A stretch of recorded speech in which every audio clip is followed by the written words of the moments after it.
Estamos aqui reunidos para fazer a defesa da dissertação de mestrado de Enrick Pereira da Silva Magalhães, que vai discorrer sobre o seu tema, que é Playful Musical Composition Software for Laypeople.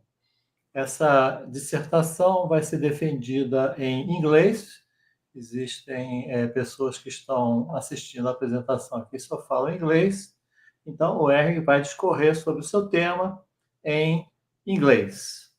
E aqui deixo o meu agradecimento prévio já à banca, ao professor Cleber Correia, à professora Doris Kosminsky, que vão fazer a arguição do candidato após uma apresentação de aproximadamente 40, 45 minutos. E, com isso, eu dou a palavra ao aluno Enrick Magalhães, que vai discorrer sobre o seu tema. Então, por favor, Enrick, pode começar assim que estiver pronto.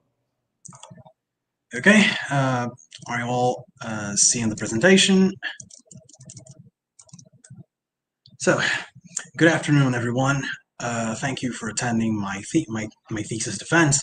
My thesis is titled Playful Musical Composition Software for Laypeople, and it presents the design of Harmonia, a mobile app aimed at teaching and enabling music composition for absolute beginners. In this presentation, I'll cover the motivation behind the project, the research and design methodology, the results of an exploratory study that I conducted, and the detailed design of Harmonia. The goal is to show how we can democratize music composition, making it accessible and educational for people without formal music training. So, music is often called a universal language, yet learning to compose music has traditionally required formal education and resources that not everyone can access. Psychologist Howard Gardner includes musical ability as one of the multiple intelligences, emphasizing that composing and understanding music are key forms of human intellect. However, access to high-quality music education is uneven. Factors like socioeconomic status and location mean many people never get the chance to learn music formally. This is particularly true in developing regions such as Brazil, where major conservatoires and music learning institutes are scarce and mostly located in capital cities such as Rio and São Paulo. On the positive side, the rise of digital technology offers new ways to democratize music learning. Today, billions of people carry smartphones capable of running creative apps. Online platforms like YouTube and TikTok have made music making and learning more accessible, allowing aspiring musicians to teach themselves basic skills. Despite these advances, simply providing digital tools or AI generators isn't enough. Many quick music apps bypass actual learning of music theory and composition skills. A focus is to harness technology to empower novices as creators. The vision is an app that guides users from their very first note to a complete song, teaching them fundamentals of melody, harmony, and rhythm along the way. And by doing so, we aim to make music composition an achievable pursuit for anyone, regardless of background. Let's consider the landscape of music composition tools today and where they fall short for beginners. Professional software like digital audio workstations or DAWs, for example, Logic Pro or FL Studio, and notation programs like Dorico or MuseScore are powerful, but they come with a steep learning curve. They assume that users already understand musical concepts like scales, chords, and notation. As a result, a novice opening these tools can easily feel overwhelmed or discouraged, as the software isn't designed to teach the basics. Essentially, these tools enable creation but don't impart theoretical knowledge, so beginners often don't get beyond trial and error.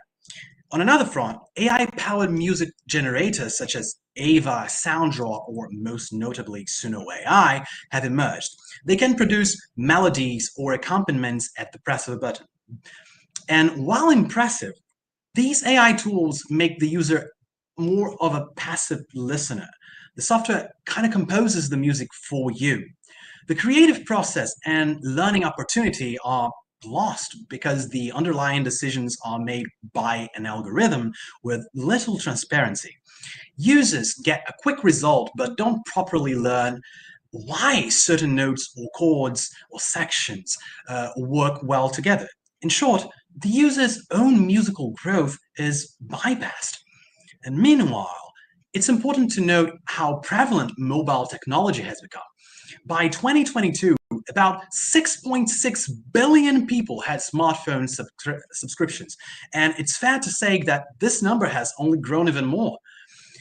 This means mobile apps are a key medium for creativity and educational tools, today often overtaking traditional desktop software.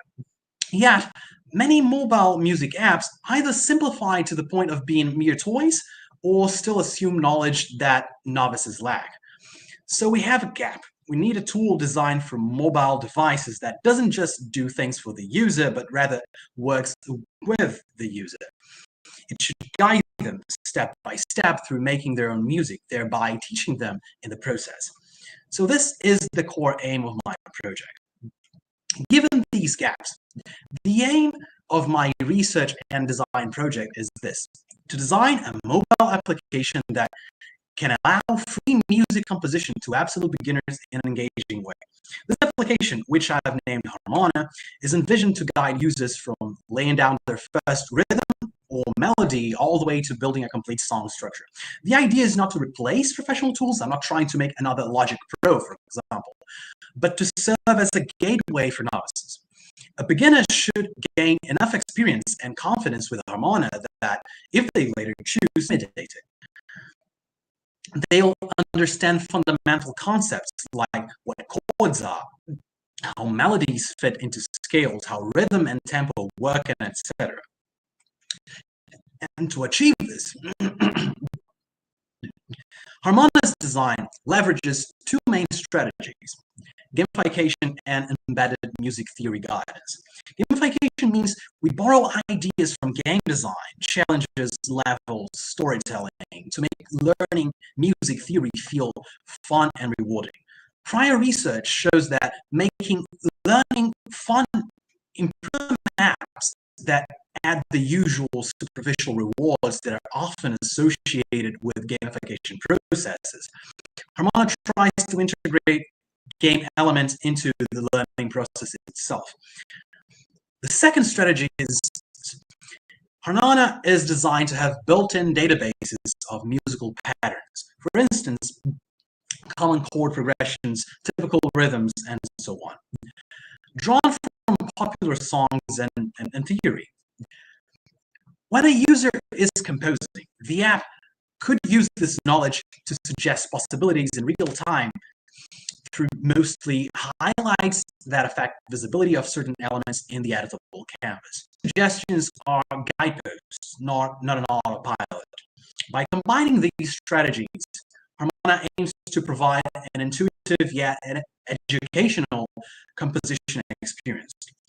So to address the main issue you have certainly noticed while reading the thesis, yes, this thesis primarily covers the conceptual design of Harmona, its conceptual structure, interface, and features. But the actual sauce, future steps, as I did get, as usual, too megalomaniac with this, and then realized that I would need a lot more time than the deadline I got to take this to anything beyond this conceptual stage. But I digress. Next, I want to explain the methodological approach I adopted to carry out this project. The backbone of this research is design science research, or DSR, a methodology commonly used in information systems and design-oriented studies. DSR is about creating an artifact, in this case, a software design, to solve a specific problem, and through that process, generating new knowledge. It is inherently iterative. You identify a problem, propose a solution, implement or prototype it, evaluate it, learn from that evaluation, and refine the solution. Importantly, DSR doesn't proceed in a straight line. You often loop back as you gain insights, ensuring the final artifact is both useful and empirically informed. For our project, DSR guides the research mindset as about how novices learn music through technology. On the other hand, to guide the practical design process, I drew on the methodology of the Italian designer Bruno Munari. Munari's approach, described in his book Da Cosa Nasce Cosa, which process, and Munari breaks down designing to clear steps, from defining the problem to analyzing components to creative iteration, material selection, and so on. He emphasizes efficiency, achieving the best results with the latest. Munari's method look different. One is iterative and research focused, the other one is linear and practice focused. I combined them in this project to try to get the best of both worlds. Munari's steps provide a clear roadmap, so I didn't lose track of the design progression, while DSR encouraged me to iterate and generate structured but flexible framework. Before finalizing Harmonious design requirements, I ran an exploratory study asking which better engages and helps novices, a quick AI composition generator or an interactive learning tool. I contrasted SoundDraw, the AI does it for you approach, with Ableton's Learning Music, the hands-on tutorial model. Novice participants tried both while I observed engagement, understanding, and feelings of authorship. Results were instructive. Short-term fun was comparable across tools. SoundDraw produced instant excitement, but was shallow. Users became passive, made few meaningful choices, and often felt the output wasn't truly theirs, worked or didn't work. Ableton Learning Music demanded effort, following steps, making decisions, correcting mistakes, but delivered stronger accomplishment, authorship, and confidence. I made the user understand things as they do. In brief, AI brought convenience and instant gratification, but the educational tool fostered learning and creative ownership. Therefore, Harmonia prioritizes AI or data-driven features, act as supportive guidance, some sort of smart mentor based on databases instead of some generative AI that creates songs on the go. At its core, the problem is that aspiring musicians, without focusing, traditional instruction offers solid grounding, but it's limited by cost, geography, and age barriers. In Brazil, these disparities are essentially stark, even amid a musical culture as vibrant as Brazilian. Digital tools can democratize access. A smartphone tunes immediately. Learning by doing. Removing barriers unleashes creativity, much as smartphone cameras created hobbyist photographers and Duolingo-enabled language learning outside of schools. The learner can play a favorite song or write a pleasing progression. Early tedium drains motivation. A well-designed tool must shorten the feedback loop. Immediate sound, visible progress, hands-on experimentation. So early wins build confidence and sustaining on-ramp that meets people where they are. Mobile, curious, time-constrained, and it grows with them. Harmonia aims to make composition doable for day one while quietly teaching the most composition tools are too complex and assume prior expertise. Designed by and for users fluent in theory and audio tech, they present DAW-style cockpits, tracks, mixes, terms like quantize, MIDI CC, or two clefs and staff feel alien. Excitement turns to frustration when novices can't produce a meaningful sound within an hour. The steep learning curve sitting in the tool's design. Reliance on Western notation compounds the barrier. A blank staff or jargon such as add a Lydian sharp 4 or set polyphony to 8 deters someone who just wants to explore sound. We need a GUI, which stands for creation.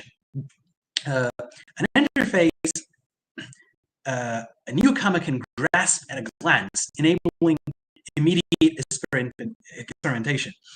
Harmonia, therefore, de-escalates complexity. Simple drag and drop blocks for notes, chords, and selections. Relative tonality rather than abstentional opt-outs when deviating.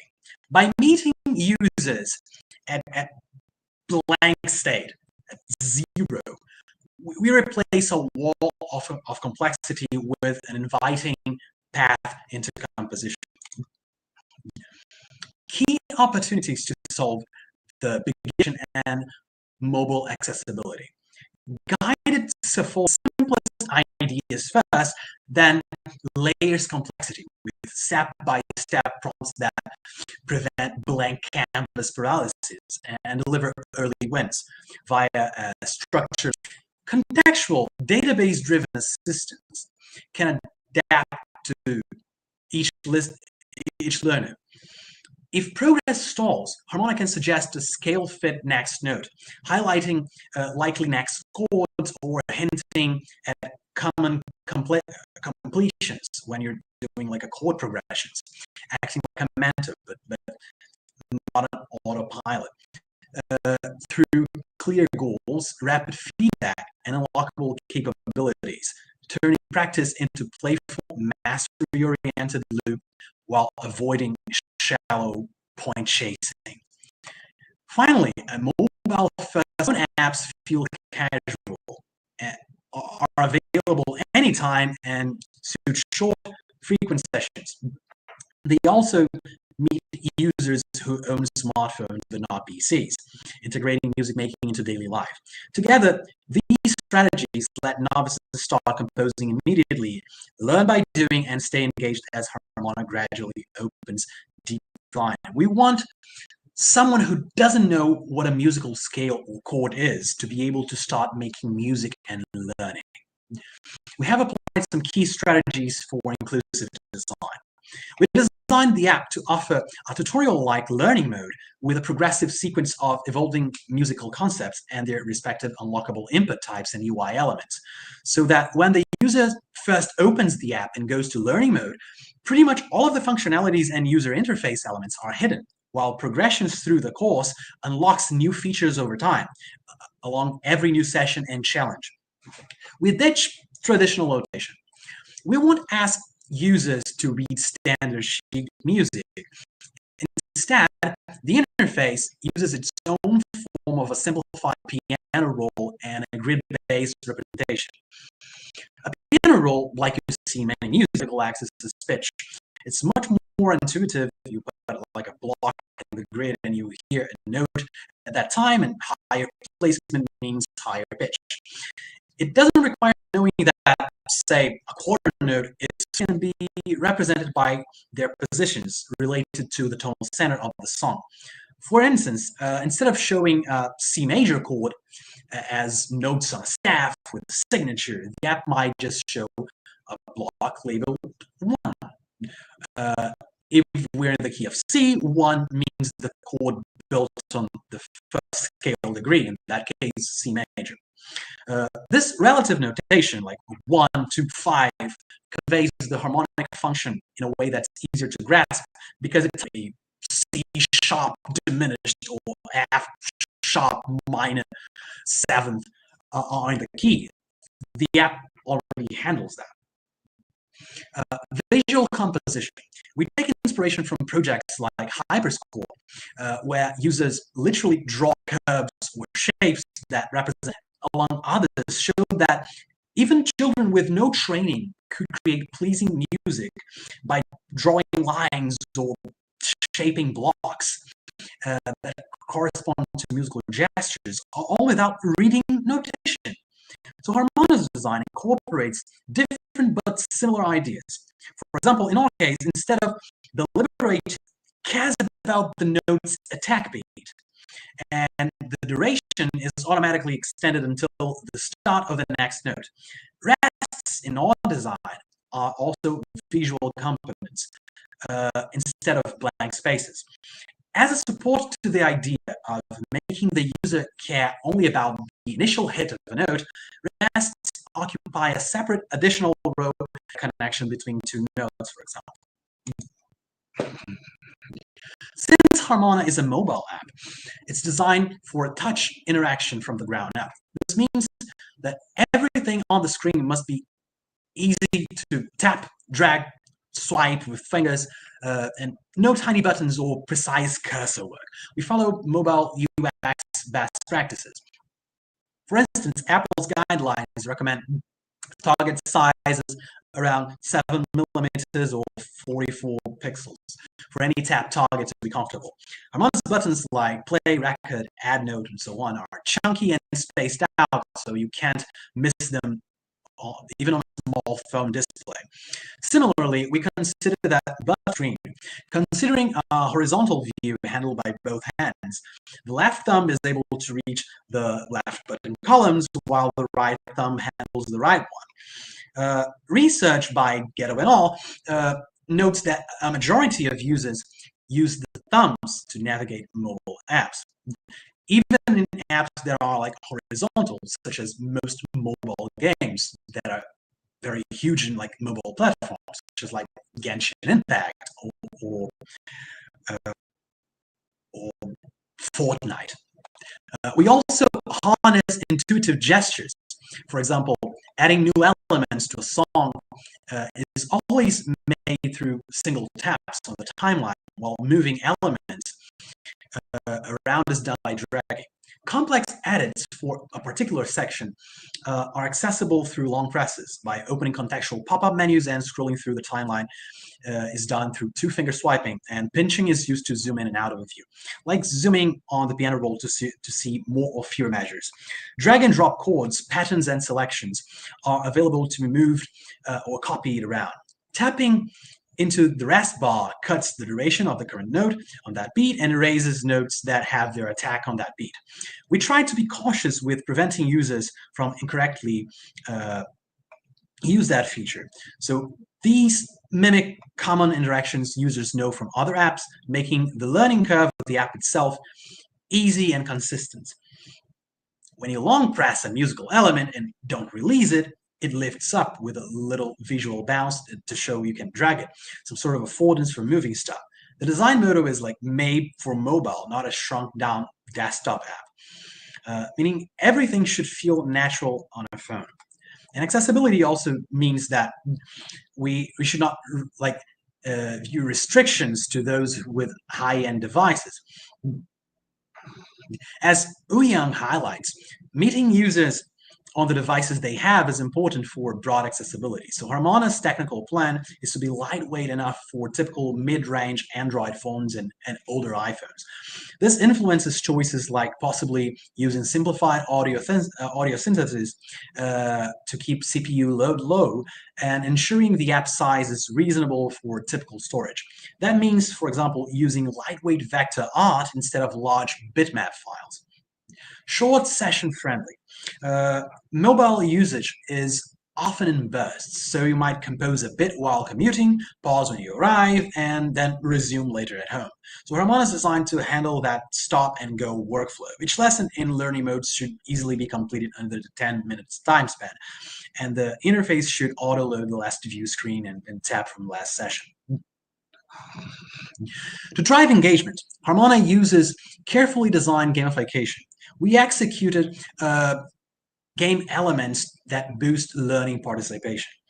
Lessons are framed as optional challenges that unlock features, expand creative options, and pace mastery of rhythm, pitch, and form. Presented as short quests with clear goals and immediate feedback, they create small reward responses and keep users returning through through anticipation of the next unlock. We emphasize intrinsic motivation. Rather than competitive leaderboards or superficial badges or XP, Harmona highlights personal growth in composition complexity and variety, so novices compare against their past selves, not against others. Light narrative rompers add meaning to the practice, such as compose a lullaby or score a village celebration. So tasks feel purposeful and context-rich, a pattern linked to higher engagement. In sum, Harmona's gamification is mastery-oriented and unlock-driven. So it tries to encourage users to compose more while learning more, not without dangling points for their own sake. Harmona's core functional goal is end-to-end composition. Users can create complete songs, melody, harmony, rhythm, and structure inside a single, beginner-friendly workspace. Unlike tools that isolate one facet, as noted by Nies and all, Harmona integrates them so novices learn how parts interact, aligning with our aim to guide users from the very initial notes to fully developed compositions. A simplified multi-track timeline aligns role-based tracks like rhythm, chord, melody, and so on. Tracks they use tailored inputs, such as like chord blocks that sustain or arpeggiate, with a sensible track ceiling to avoid overload.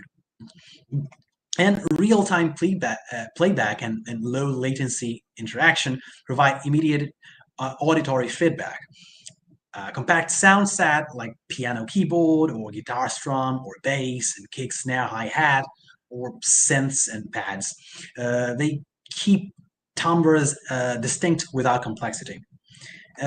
And scope obviously is intentionally narrowed to Western popular tonal practice, with major and minor scale, diatonic chords, common forms, and a standard of 4x4 as a time frame. So beginners can progress within familiar conventions before exploring broader systems.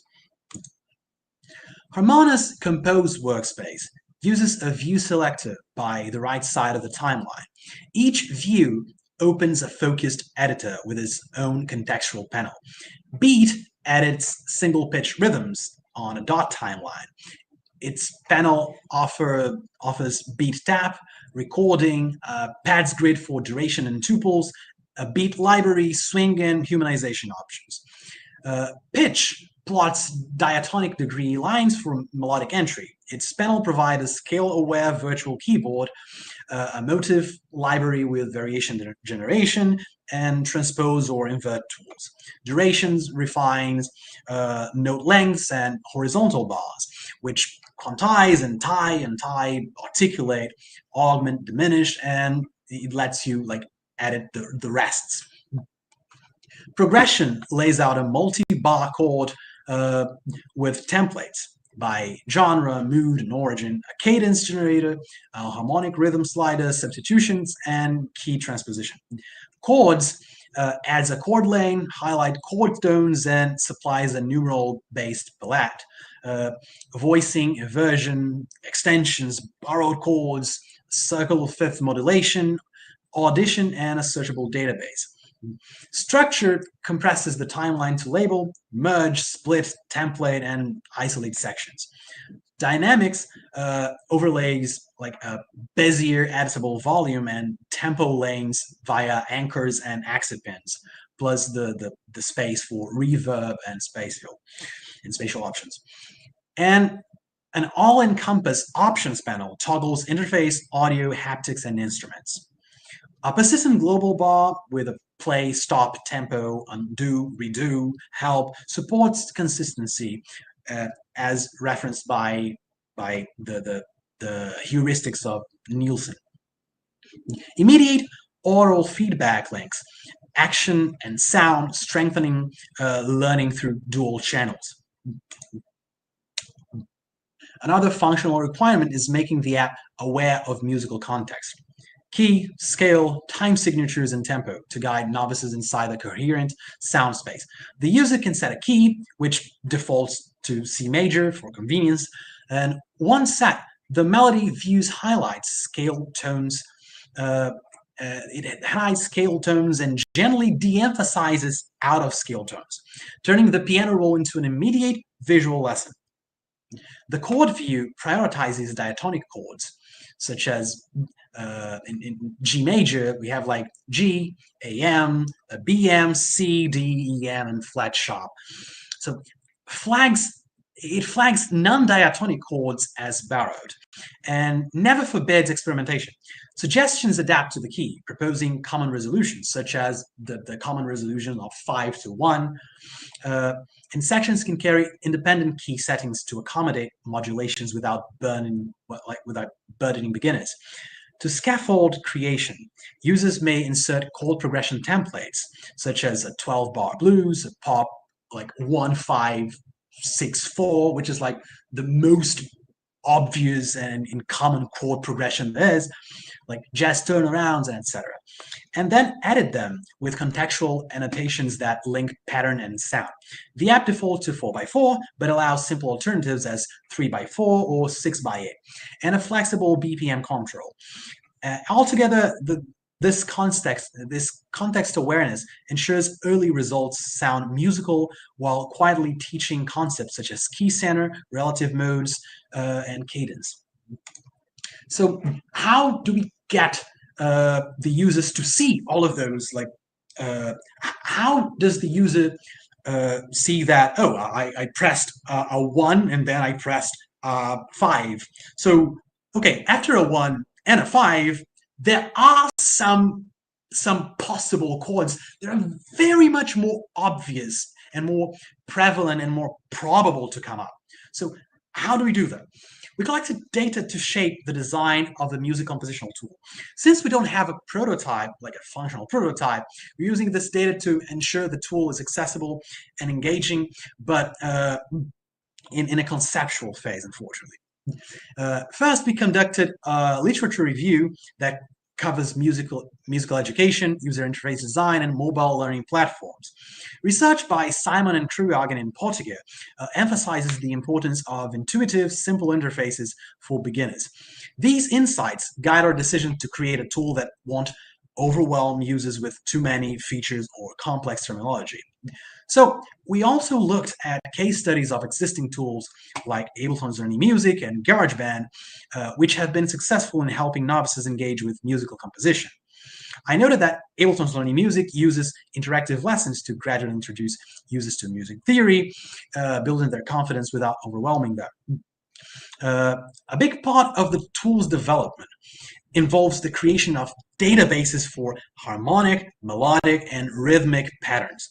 These databases act as a kind of musical toolkit, giving users a starting point for their compositions. For instance, the harmonic database includes common chord progressions from various genres, helping users quickly craft harmonious pieces. The melodic database provides basic melodic structures that users can modify to create their own tunes, giving them practical understanding of how notes work together. And the rhythmic database offers patterns that users can explore and adapt, allowing them to experiment with different beats and rhythms. I took a long time looking for those databases, and when I could actually find them, it was like very nice. So I have separate databases for separate parts of the musical composition that can be transposed into a probability meter. So you know when a certain kind of chord or sequence of notes or proper section would most likely lead to another based on those many databases. You can see, for example, the database of like descripted like chord progressions. So we have, for example, the many like the very common 1 to 4 to 1 to 4 to 1, or we have the kind of complex like 1 to 5 to minor 6 to 1 to 4 and minor 3 and minor 2 and 5 and a 1. About structure, Harmona's high-level architecture organizes the app into 5 sections: home, learn, compose, options, and about. The home screen is an uncluttered dashboard with large entry buttons to the main areas and a small progress widget. It can also surface resume shortcuts for current work. Learn hosts the structured curriculum. Lessons run on a constrained version of the composed workspace with guidance overlays, focus tools, and clear next steps prompts. Upon completion, users can send outputs straight to Compose. Compose is the freeform studio, multi-track timeline, focused views, and optional contextual help, where users start or load project and apply what they have learned in the learning mode. Options centralizes accessibility like text size, colorblind, dyslexic friendly fonts, theme, audio, and device settings, and any account save preferences while about and help gathers purpose, credits, manuals, FAQ, and a compact theory glossary. Navigation stays simple. For example, 4 persistent icons or a return to home pattern, so novices never lose the thread. A single playback editing engine underpins both Learn and Compose, ensuring that skills transfer seamlessly and that state is auto-saved when switching modes. The result balances scaffolding learning with creative freedom. Composition mode is the user studio. In a landscape-friendly multi-track timeline showing measures and beats, rows for drums, percussion, bass, chords, and melody aligned so parts can be arranged intuitively. An overview shows all tracks.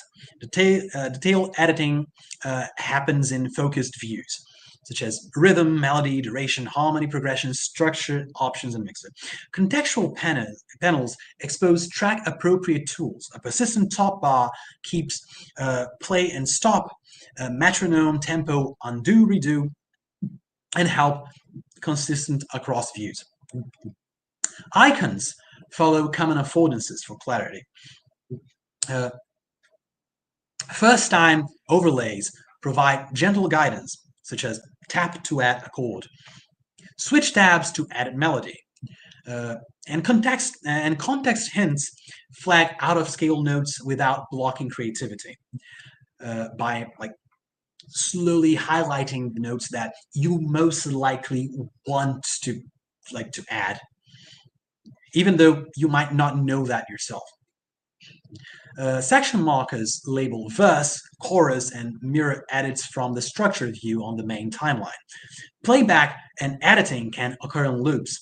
If device limits prevent true live edits, fast edit play cycles still deliver instant feedback. Users can add or limit tracks to keep focus, and the simple mixer supports volume, mute, and quick balance tweaks. And projects auto-save with options with new, save, and load, enabling a fluid workflow. Sketch chords, add drums, craft a melody, arrange sections, adjust levels, transpose if needed, and shape the song itself. Like many projects, this one has gone through several versions and iterations to get to where it is now. It's been a journey of trial, refinement, and adaptation to make sure each step brings us closer to creating a useful and accessible tool. It all started with a board game concept called Arpeggio. This game used musical notation as its platform, aiming to teach music theory through gameplay. The idea was that players would learn musical concepts while completing objectives using notes and rhythm pieces.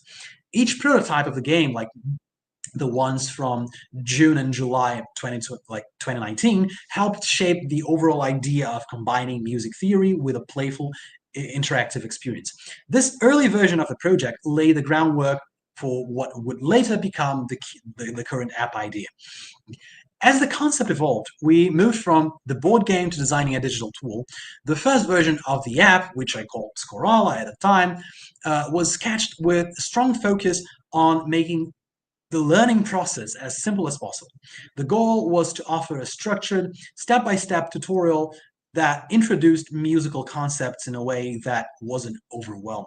In this early version, Users started by performing basic actions like adding notes to a track by pressing circles on a screen, and gradually building up to more complex tasks and adjusting pitch and rhythm.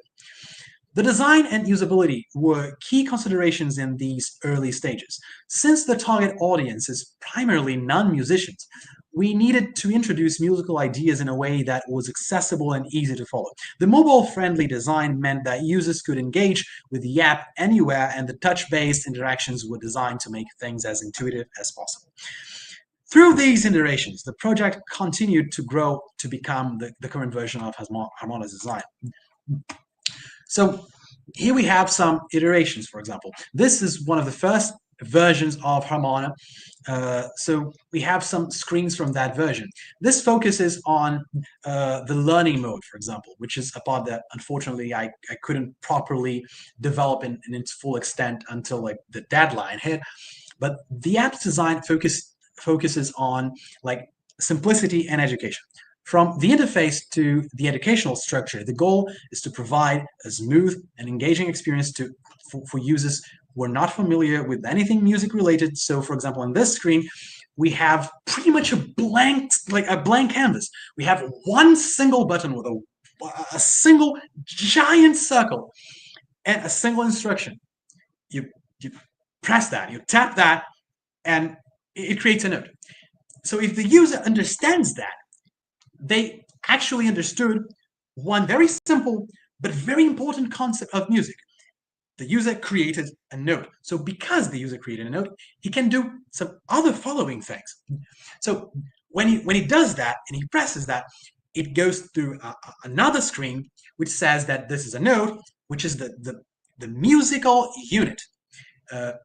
And because he has been through that, then he goes through subsequential screens, such as the one that teaches them about lower pitch and higher pitch. And see that for now, we're not talking about specific like names such as C, D, E, or even functions such as 1, 2, and 3. We're only talking about higher pitch and lower pitch, about bass and treble, because the user should know things on a very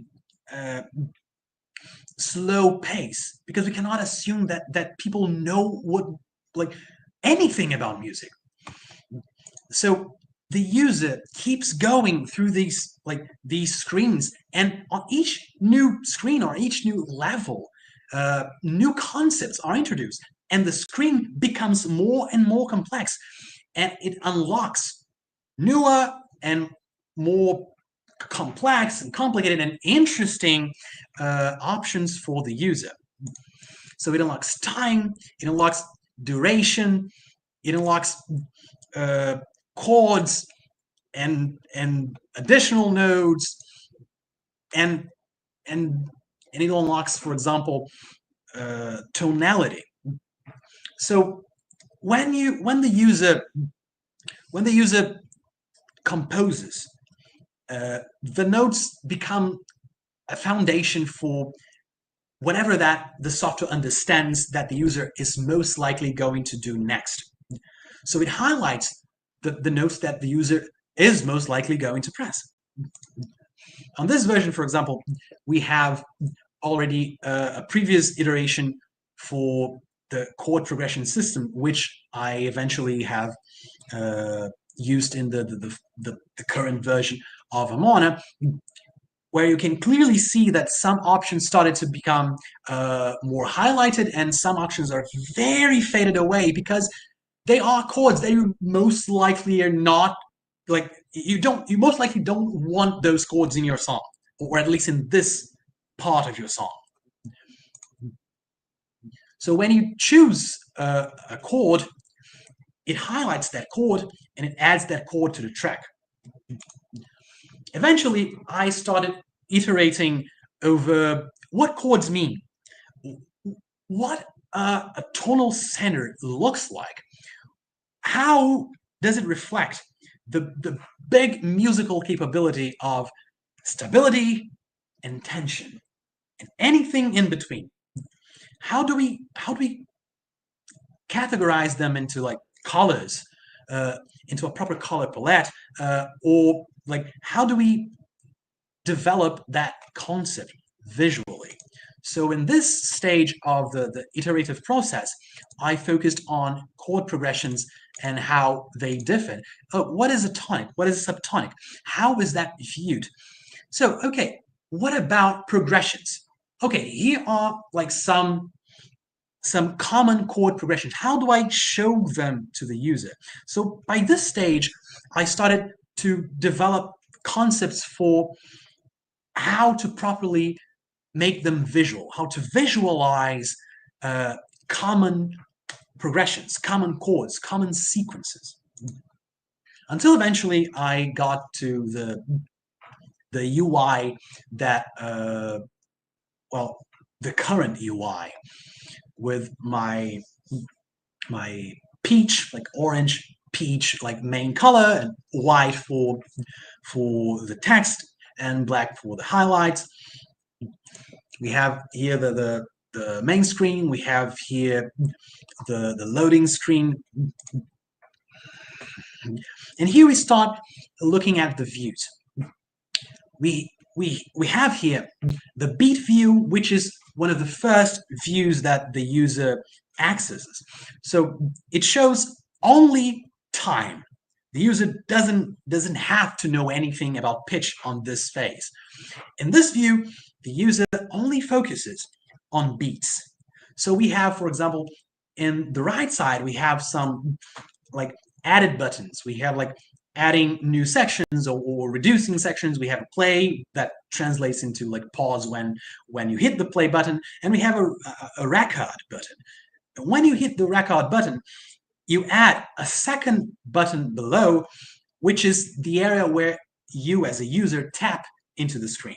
And each time you tap into the screen, it captures that tap into the timeline and converts that tap into a beat, which is not a note yet because it doesn't care about pitch. So when you go to the next view, which is the pitch view, you already kind of have the framework for the time of your song or your section, or your like the tiniest melody frame that you have. And again, the concept of treating rests as a note per se. So instead of treating rests as a blank, like as some sort of blank position, rests are considered notes, and that was made because I wanted the user to focus only on the beat attack positions instead of like changing manually the duration of the notes. So instead of like dragging the extremities of a note to make them more like to make them longer or shorter, you just tap on the rest position under that time, under that same moment, and it deletes the note and creates the rest and cuts the distance from that attack position where you tapped and the next note. We have the pitch view. The pitch view is a view that is pretty much the opposite to the beat view. So in this moment, you don't care about time at all. You add as many notes as you want, and those notes will be considered into the same bar. So if it's like a 4x4 song, this is like 32 beats bar. 64 if you like go through like a 64 note, but for this constraint, it's a 32 like beats bar. So you can add up to 32 single notes that are going to either relate to the notes that you added as beats from the previous view, or you're adding them yourself and creating notes that after that you can go to the beat view and like and edit them in a temporal way. So in this screen, you also have a tap button, but that tap button doesn't actually relate to time, but just if you want to create a new note or not. And then you care about the pitch value. Oh, I want this to be higher or lower. I want this to be on 7. I want this to be on 3, and so on. We have the duration view. This is the view that most likely the users would view the most. This is the view where you can clearly see both pitch and time, and you can edit those. You can drag elements around, and you can see more clearly the structure of that tiny little bar. We're not into sections yet, but we can see conceptually that one bar and how it is structured. If you have already been to the chord view or the chord progression view, you can see those chords as like tiny horizontal bars above the timeline itself that will highlight the positions into the pitch lanes that are most likely to be the ones that you actually want for that particular time frame. And when you add a chord that doesn't actually comply with notes under your main key, such as, for example, I added this example with a minor 4. And that minor 4 doesn't comply with like a major key. A major key has, by standard, a major 4. So you can clearly see that on the I can point this out. Okay, so you can clearly see that this, for example, has a pattern here that shows that this, you can use that. You are encouraged to use that because, I mean, it is highlighted. But you also clearly visualize that this, even though if it's highlighted, if this note doesn't actually comply with the tonal center.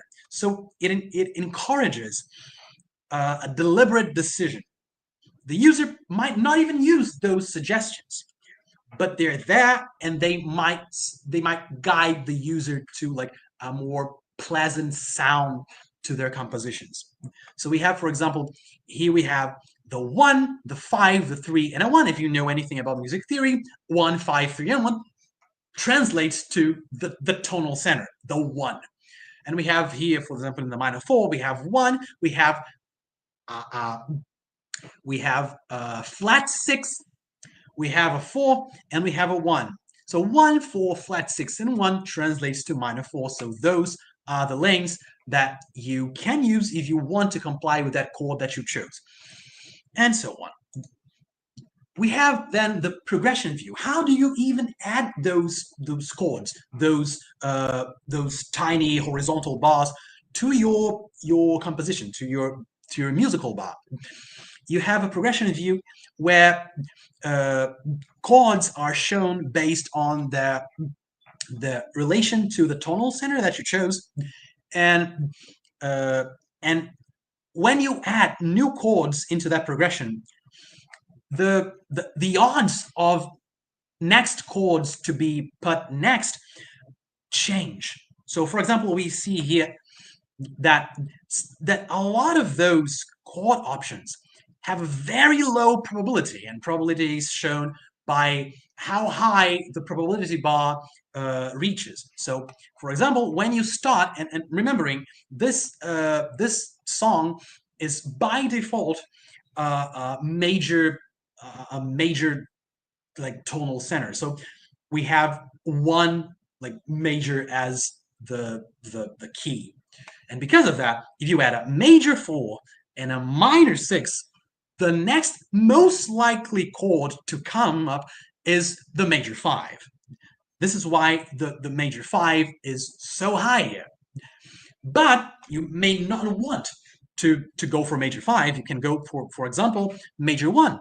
Again, you've been to already like 2 chords, and the minor 6 may not be exactly the kind of chord that translates into tension that must be released, but it is very likely for, in any point of a song, for the major 1 to be like usable, because again, it is the tonal center.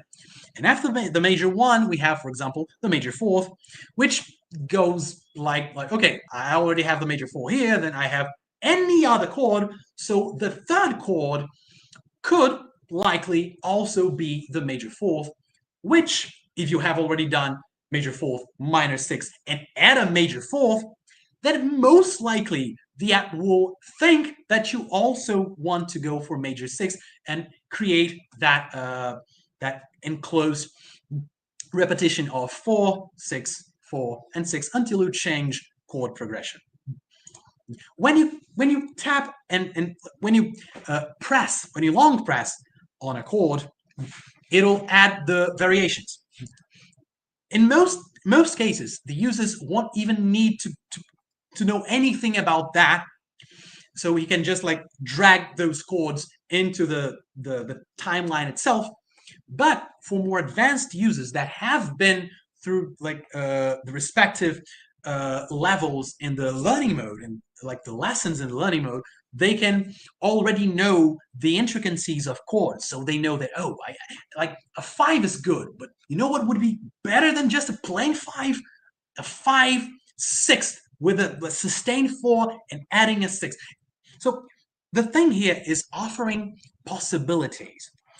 Like, even though the user might not want them at first, they are there for when the users need them.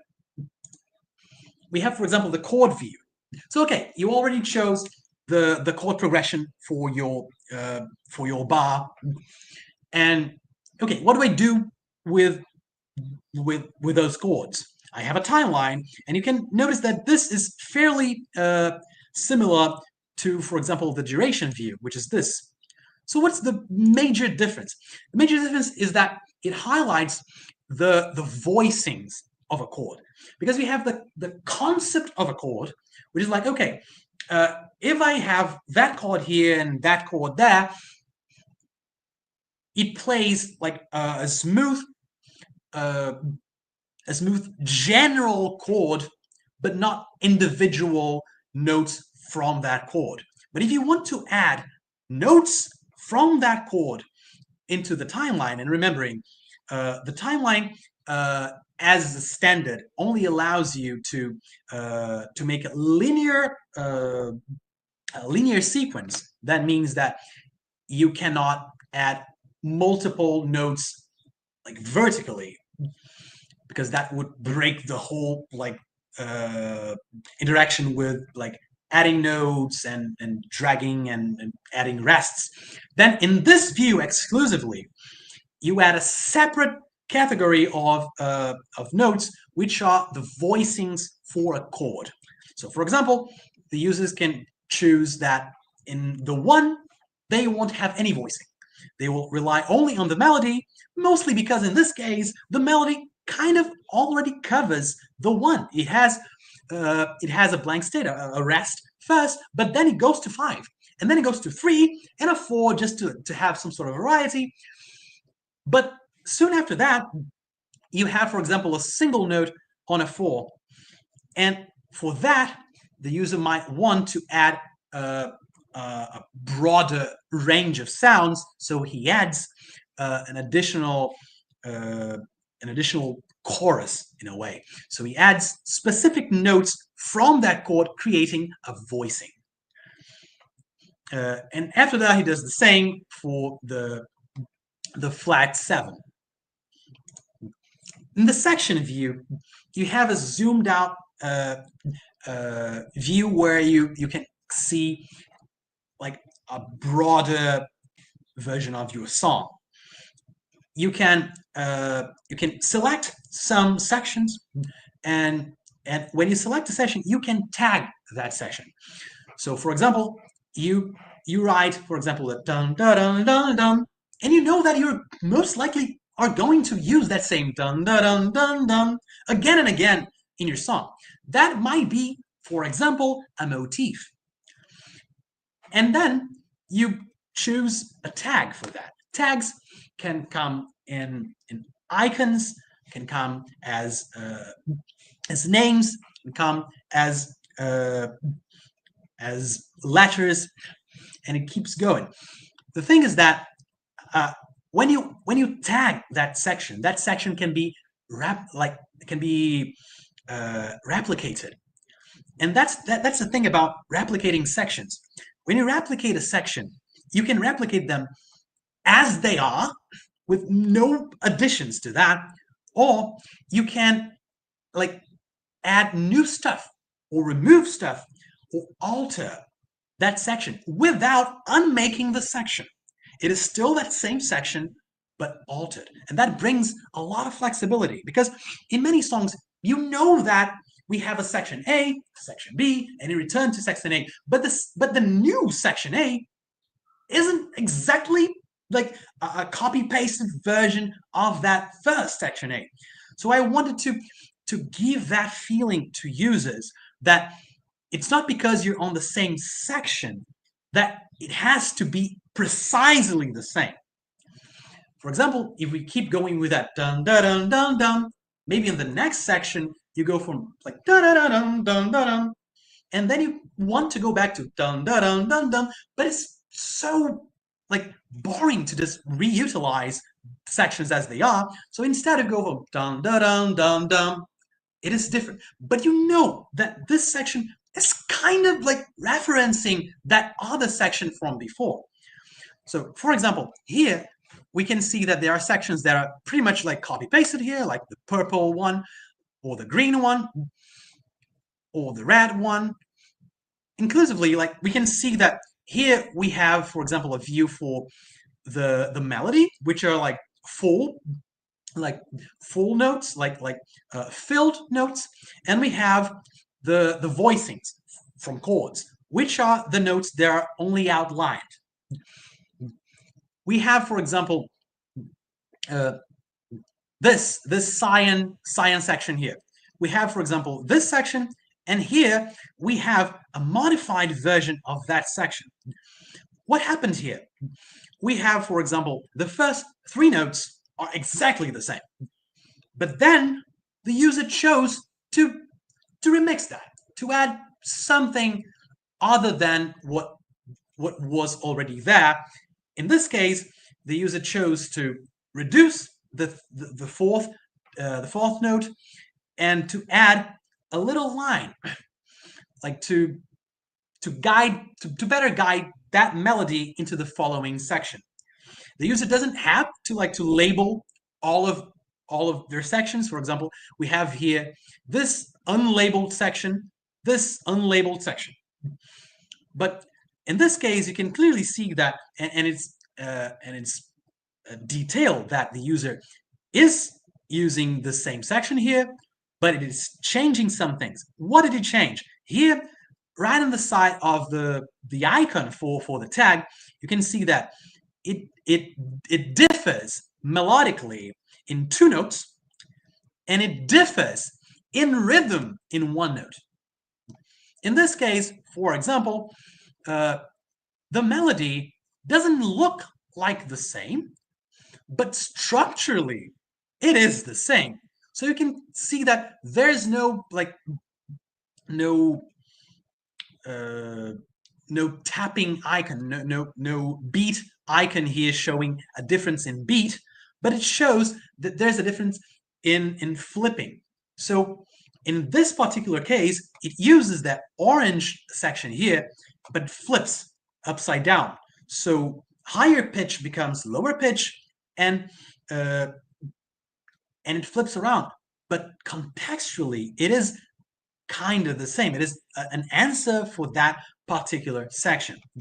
We have, for example, this blue one here, because this bar, the 9 to 10, the 10 to 11, the 11 to 12, those three bars, they function kind of the same. We have a latter half, latter part, because it's not exactly half, that follows that blue section, and the first part of those bars are very different between them.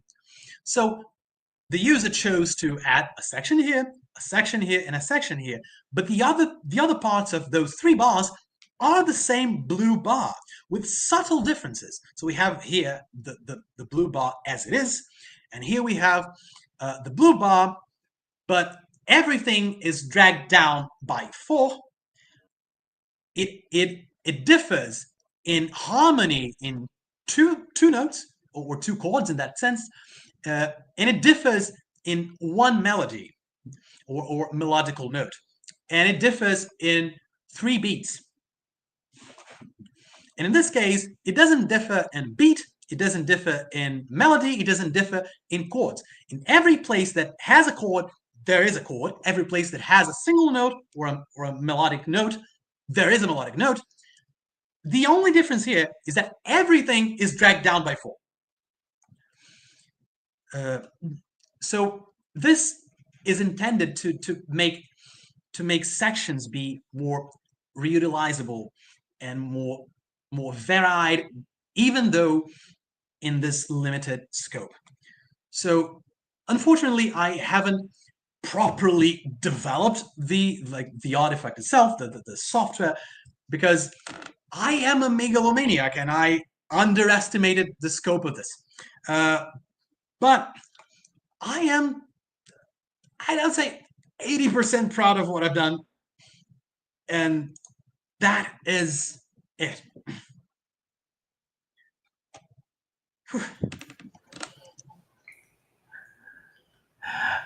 Obrigado, Enrick. Desculpe a nossa audiência de ter durado um pouquinho mais do que estava planejado, mas, enfim, essa foi a apresentação de Enrick Magalhães, do seu tema de tese, da sua dissertação de mestrado, e vamos, nesse momento, proceder à arguição do candidato pela banca. Eu gostaria de chamar para fazer a primeira intervenção o professor Cleber Correia. Está por aí, Cleber?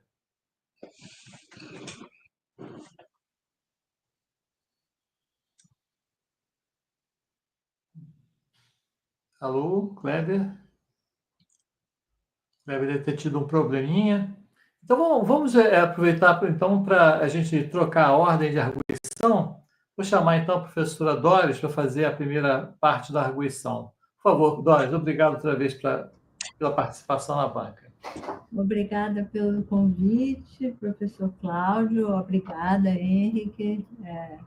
Muito bom chegar nesse momento, ter passado pela sua qualificação e ver sua empolgação concluindo o trabalho, né? Muito interessante a proposta, né, de proporcionar a criatividade para leigos, né? Achei muito bem-vinda, né, essa proposta. Na sua apresentação, você podia ter pensado também mais um pouco nos leigos, porque os exemplos foram muito para quem já domina, então soou um pouco cansativo para a gente. Mas a leitura estava muito fluida, o seu texto está bem escrito, está muito bem fundamentado.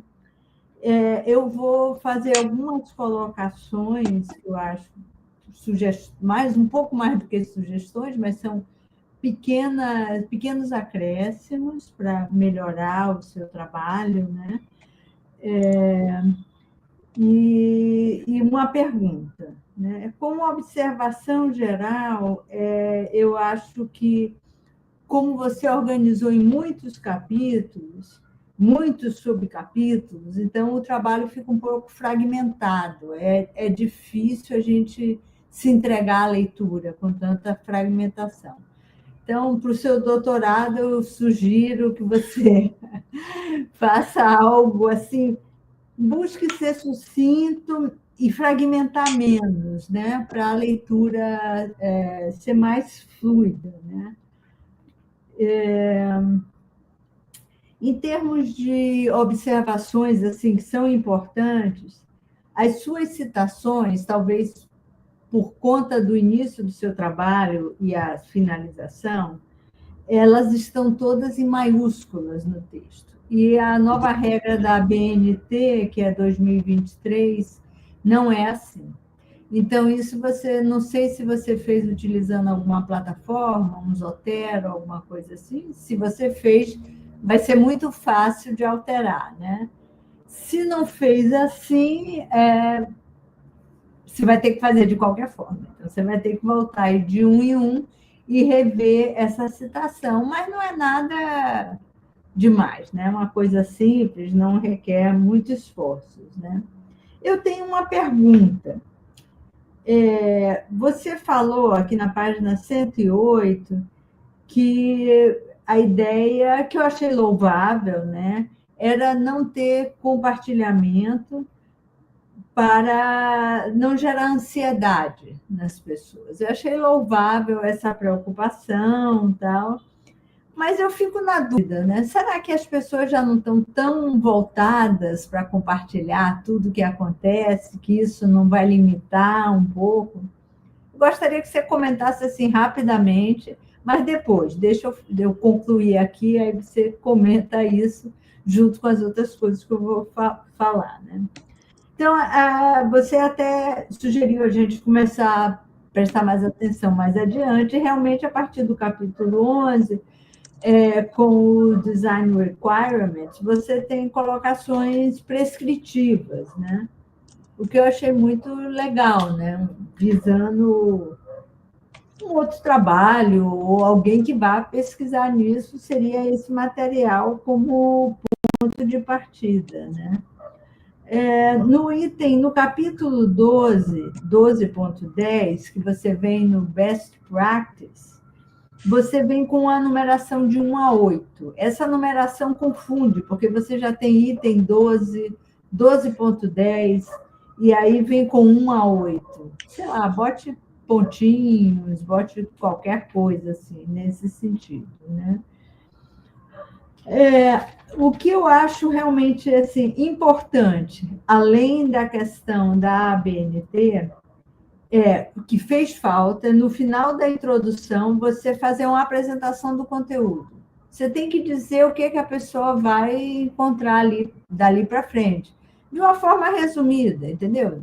Sei lá, do capítulo 1 ao capítulo 8, 9, eu estou dando um histórico sobre música. A partir do capítulo tal, eu dou... não cada capítulo, mas tenta agrupar, porque são muitos capítulos, né? É um texto que não ficou pequeno. Então, fez muita falta isso. E é uma forma de generosidade com o leitor você dizer o que ele vai ler dali para frente. Então, eu acho esse uma demanda que eu gostaria realmente de ver no seu trabalho. A outra coisa, o texto parece que acaba meio de repente. Então, eu sugiro você modificar o item 13, né, que ele fala de future work, né, mas enfatizar mais ele, chamar ele de conclusão, e enfatizar que você está tratando, que é uma conclusão ali do trabalho, e não chamar de capítulo 13, tá? Chamar de conclusão, porque ele está sem conclusão, né? E no subtítulo, incluir alguma coisa como... Tem o título, colocar 2 pontos, alguma coisa como guideline, sabe? Para a pessoa não achar que vai ver esse material implementado. Porque não faz falta, a gente compreende, eu acho que está bem fundamentado, é um trabalho que tem uma contribuição, mas ele precisa ser mais claro com o que ele está oferecendo. Então, isso pode ser feito ao final da introdução, na conclusão e com essa pequena alteração no subtítulo. Ok?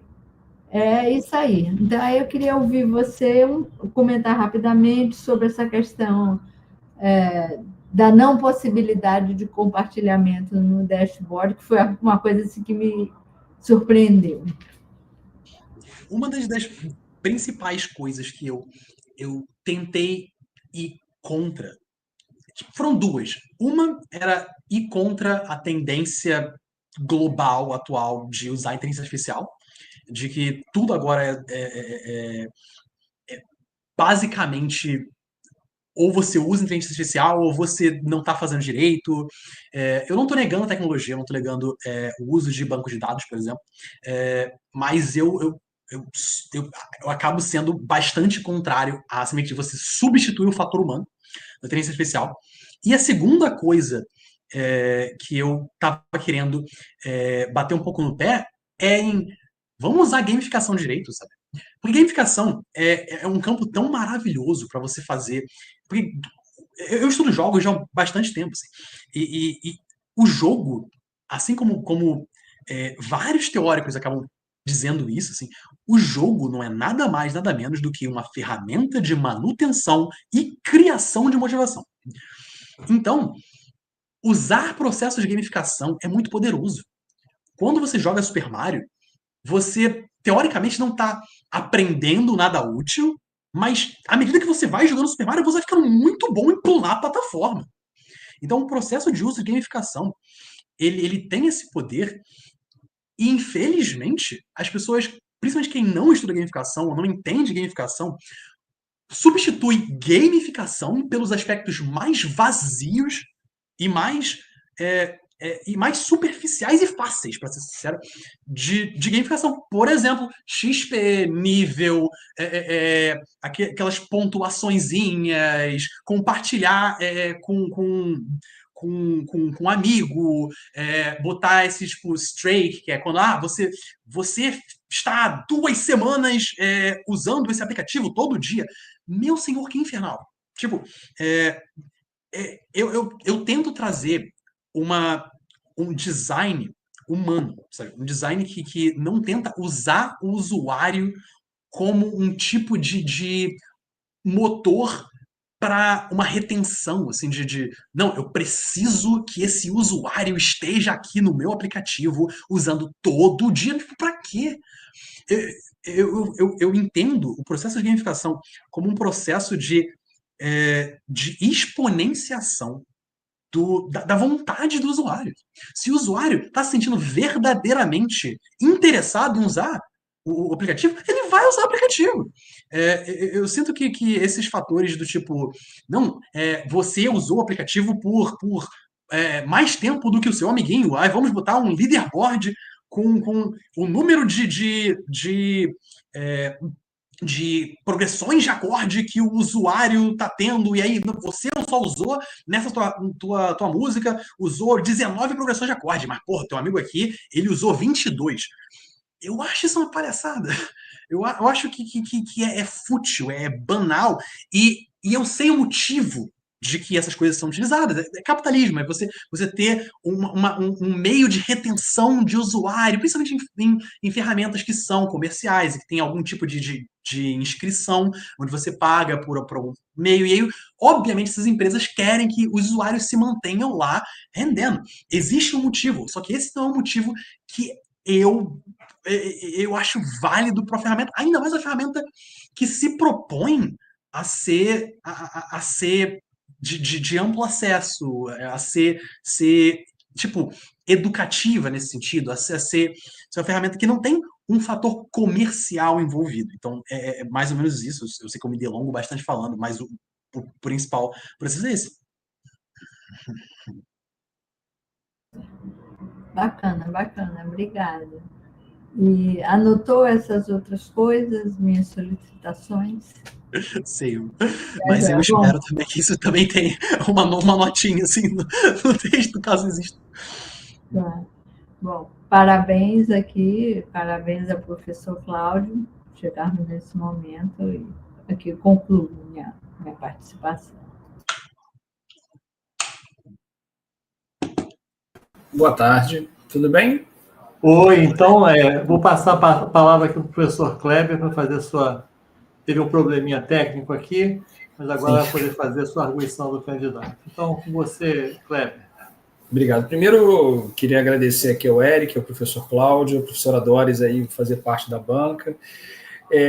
Eu vou me apegar um pouco, que é a área que eu estou mais dentro do norteador, que é a questão da construção do objeto de pesquisa e o norteador de base de interface e o projeto como base de design em torno dele, né?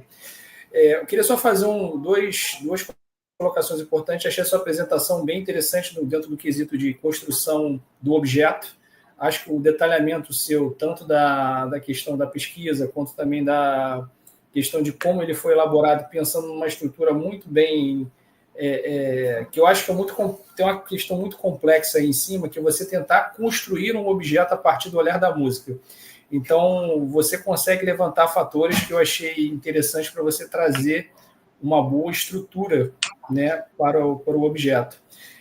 Me lembra um pouco, você foi só para fazer uma boa lembrança aqui, o Enrick foi meu aluno de cinema há alguns anos atrás, antes dele ingressar aqui no mestrado com vocês, e ele me fez lembrar do filme Soul, que é o filme da Pixar, que me fez trazer um pouco de volta, não a memória da animação, mas o conceito, né, que tem por trás da questão musical, que o filme trabalha muito isso. Então, vamos lá. Tem 3 partes que eu acho que o projeto ele tem um ponto importante. Primeiro, eu acho que um ponto que você trabalhou bem é a questão da estrutura de gamificação, de estruturação do projeto. Acho que é um ponto-chave dentro do que você estrutura dentro da ferramenta. A questão de acessibilidade, eu achei bem focado na questão do usuário. E tem um outro ponto que eu acho que são detalhes, mas que vale a pena colocar, como você tem um protótipo em uma fase bem avançada de possibilidades de colocar para uso de maneira geral, é a questão da interface dentro da base da iconografia. Eu acho que faltou não sei se um tempo, mas um modelo mais focado nos ícones. Eu acho que faltou um pequeno trabalho mais de aprimoramento ali em cima, que é uma interface que ela não é fácil de você desenvolver, porque ela tem ali uma série de recursos, por mais que você tente simplificar, ela tem elementos que você precisa elaborar até para você poder aprimorar. Então, tem uma área que eu acho que valeria muito a pena, se você tivesse um pouco mais de tempo até para poder estudar, seria a área do Designer System, os componentes da base da interface. Isso ajudaria muito ao usuário a identificar melhor a parte dos ícones. Isso eu senti um pouco de dificuldade dentro do contexto de construção visual dos elementos do objeto ali dentro da construção da interface. E assim, olhando o que foi o seu projeto e aí fazendo um comparativo do que a gente teve na primeira apresentação sua para hoje, você conseguiu melhorar a dinâmica do projeto. Ele era um projeto muito amplo e você consegue trazer para uma redução melhor para a identificação dele. Então, hoje, eu enxergo ele como um projeto voltado a uma área bem específica, ele está muito mais bem modelado como objeto e ele está bem explícito dentro da construção como ferramenta e uma interface agradável ao usuário. Deixando claro essa questão de um detalhamento visual melhor para o projeto e uma base de esclarecimento sobre isso, ele já ajuda bastante. Eu queria só fazer Na verdade, são 2 perguntas básicas, até que uma professora Doris fez, mas queria deixar como uma compreensão melhor sua. O que você traz... você colocou assim, o foco de ser uma ferramenta acessível. Você acha que a sua ferramenta hoje, aí é uma opinião particular, eu acho que ela seria muito interessante para ser colocada dentro da área educacional, até para você poder capacitar pessoas aí por vários focos.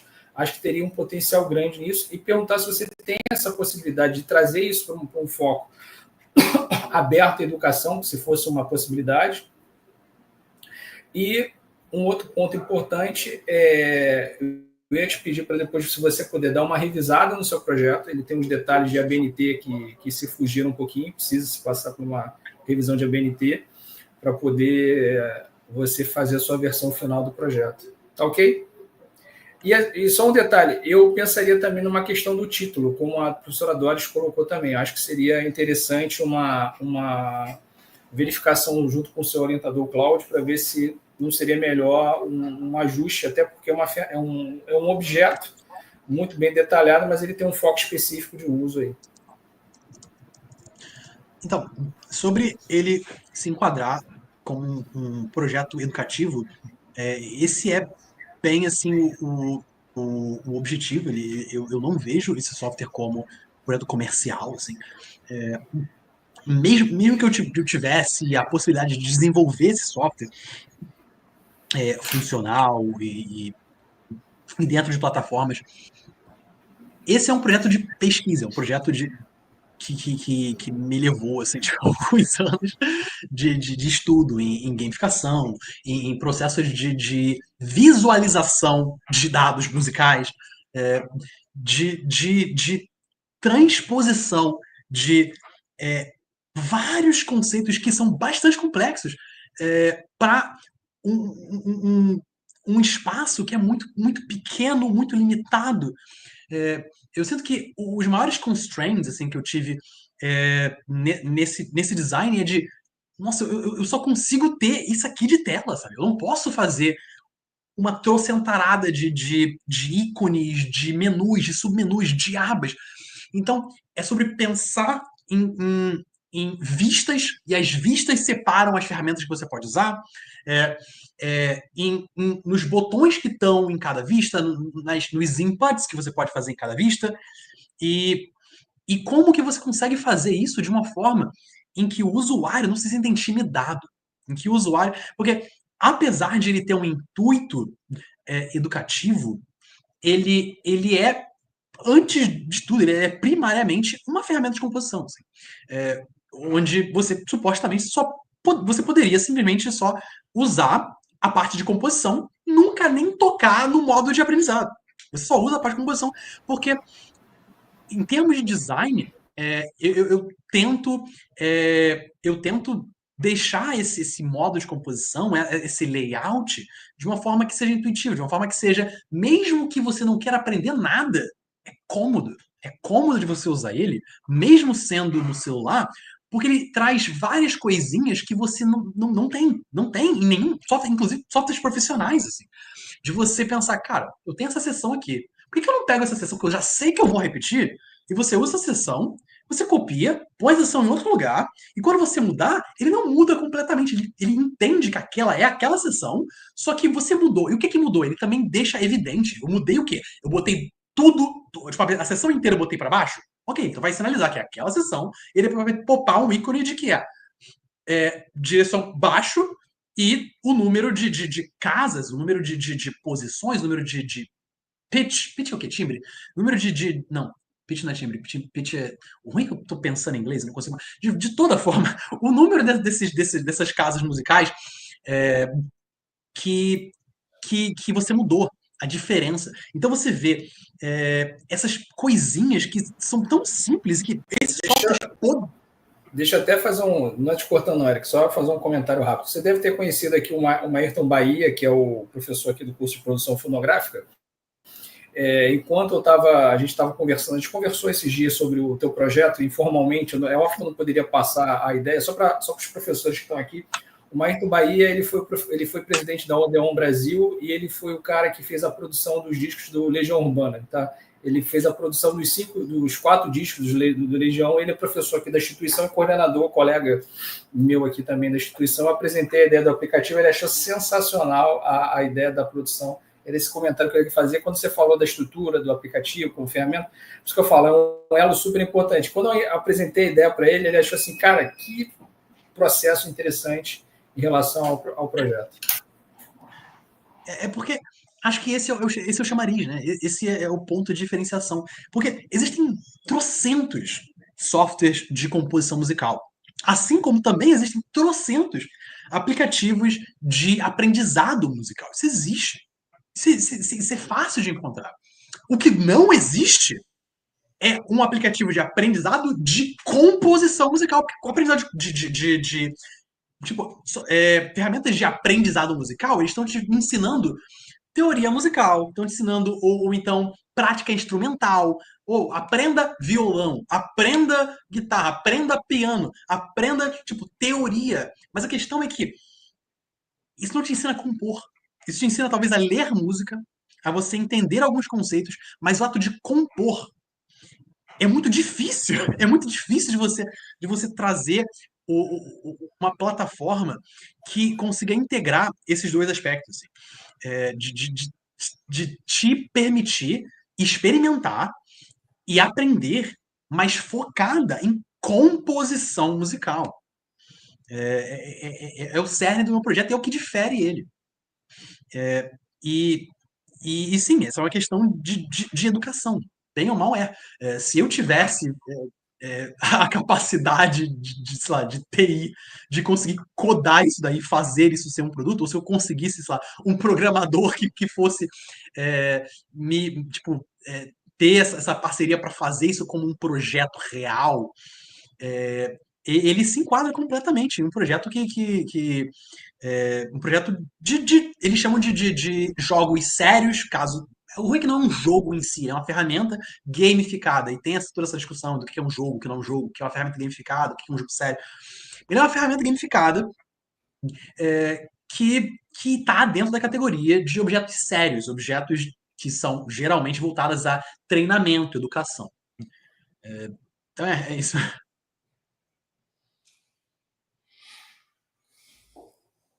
Obrigado, Henrick. Então, podemos passar para a próxima fase? O que vocês acham? Muito bom. Então, antes de passar para a próxima fase, eu queria fazer só uns breves comentários sobre assim, a experiência de trabalhar com o Henrick esses anos todos. O assunto, naturalmente, é um assunto muito cativante e, para mim, foi muito, vamos dizer assim, recompensador, né? Porque música é uma coisa que eu curto muito e fiquei muito entusiasmado com a oportunidade de contribuir de alguma forma com algum tipo de iniciativa para democratizar assim, o ensino de música e de composição, naturalmente que é algo que eu não sei, eu mesmo não sei fazer, né? Mas o Eric é um compositor, então ele pode ter mais estofo para fazer isso. E eu acho assim um tema muito legal, assim uma iniciativa que deveria ter uma continuidade para mais do que só um anteprojeto, para realmente seguir. E, naturalmente, a gente vai fazendo as coisas à medida que as possibilidades se apresentam. Tá? Eu cheguei até a fazer alguns pequenos projetos, uns pequenos protótipos no R, mas também com a ida dele para o Japão, a gente não conseguiu fazer e ir muito longe com aquilo. Mas a gente já tem algumas ideias, né? A gente já discutiu bastante assim, alguns elementos de como se faz uma interface despojada e que tenha um mínimo de funcionalidade. Assim, é um quebra-cabeça danado, porque você tem que botar isso numa tela de celular é muito difícil, realmente, porque a coisa é bem complicada. Mas eu acho que tem possibilidade, e mesmo que seja só uma iniciativa ainda bem pouco ambiciosa, já é muito ambiciosa, né? A gente teria que escalar para ser um pouco bem menos ambiciosa para a gente conseguir fazer alguma coisa em tempo hábil. Mesmo assim, eu acho que vai ser de grande interesse assim, para a comunidade acadêmica da música, saber como a gente pode empacotar um pequeno artefato de composição musical para celular que tenha alguma valia em termos né, de empoderar as pessoas que querem compor. Tem muita gente que quer compor, quer fazer música e não sabe por onde começar. Seria uma grande ideia de um aplicativo, um grande impacto. Eu acho que seria uma coisa muito legal e realmente não vejo no nosso né, no panorama que tem de aplicativos que tem por aí nada semelhante ao que o Henrique está propondo. Então, seguindo aqui no nosso schedule, no nosso planejamento, a gente vai se retirar para deliberar num meeting, numa outra videoconferência separada, e voltamos em seguida. Voltamos em pouco tempo. Então, Antes de aqui vocês irem, peço só ao comentando um pouco. moderador para nos tirar daqui, para a gente entrar no Meet, que você já tem o link aí. Estou entrando nesse Meet agora, tá? Encontro vocês lá.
Então, depois estão me ouvindo?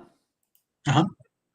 Depois da deliberação, a banca resolveu aprovar a dissertação do aluno Enrick e congratulando naturalmente o Enrick por ter terminado essa etapa do trabalho da vida acadêmica dele. E, naturalmente, temos alguns pedidos para você incluir na defesa, né, no texto final, mas a gente já pode chamar o Enrick de mestre a partir de hoje. É isso aí. Parabéns. Parabéns. E com isso, encerra. Oi? Eu acho que é legal você ler a ata para ele. Sim, vou ler a ata. Então, e só falar uma coisa, você tem um prazo, tá, Enrique, para entregar, que aí eu não sei se são 30 dias, não é assim, é de infinito, não, é meio rápido. É jogo rápido. Não sei se é 30 ou é 60 dias. O Enrique é rapidinho, não vai remanchar, não, tá? Então, a banca elogiou o trabalho realizado, julgando o texto bem escrito e a aplicação de grande utilidade. Como sugestões para melhoria, cita-se melhorar a conformidade com as regras da BNT e a revisão do título. Depois a gente pode conversar, que seria um bom título alternativo. Além disso, incluiu um parágrafo introduzindo o restante do conteúdo da dissertação ao final do primeiro capítulo e recomenda-se também a transformar o capítulo 13 em conclusão e trabalhos futuros. E é isso, a ata vai ser assinada aí pelos membros da banca e vamos dar continuidade aos trâmites aí, tá certo? Ok? Então, com isso, podemos, naturalmente, mais uma vez, parabenizar o Enrick e vamos encerrar essa transmissão por agora e vocês aguardem os meus e-mails em seguida.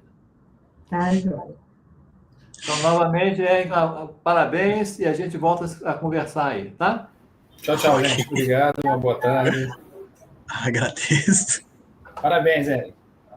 Aí, tchau. Abração.